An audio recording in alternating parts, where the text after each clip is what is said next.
4 months after the street collapse in Charles Village, the mayor's office has released its report on what went wrong and why. 11 News reporter Karen Campbell has more on the findings from Charles Village. This is a copy of the report city officials released earlier today. It's a report that's inconclusive as to what may have caused a portion of 26th Street to collapse.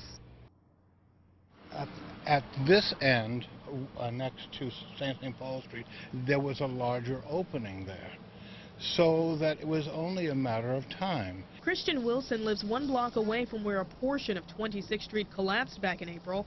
He's one of countless residents who complained to the city for years about infrastructure problems in the area.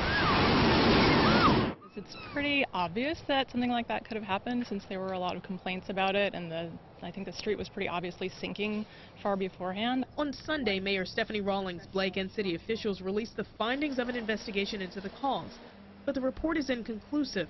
Officials say the harsh winter weather followed by heavy rainfall likely contributed to the deterioration of the road and its ultimate collapse.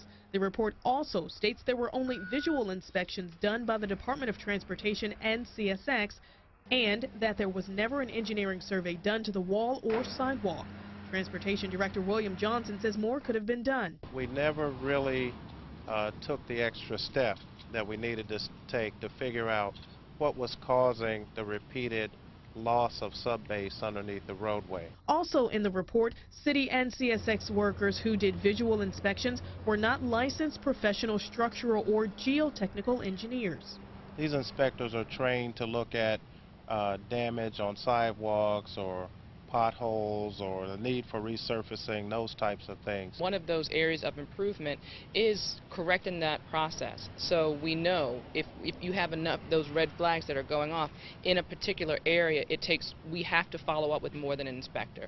Officials implemented a number of corrective actions, including more training for field inspectors, establishing minimum protocols for addressing field investigations, and requesting MTA and Amtrak conduct similar inspections in areas of concern. We know we have aging infrastructure, so this is about, yes, getting to the bottom of it, but also making sure that we protect ourselves and the citizens from something like this happening in the future.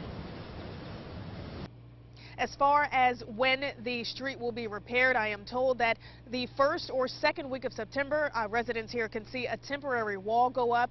The majority of the construction is expected to be completed by the end of this year. In Charles Village, Karen Campbell, WBAL TV 11 News.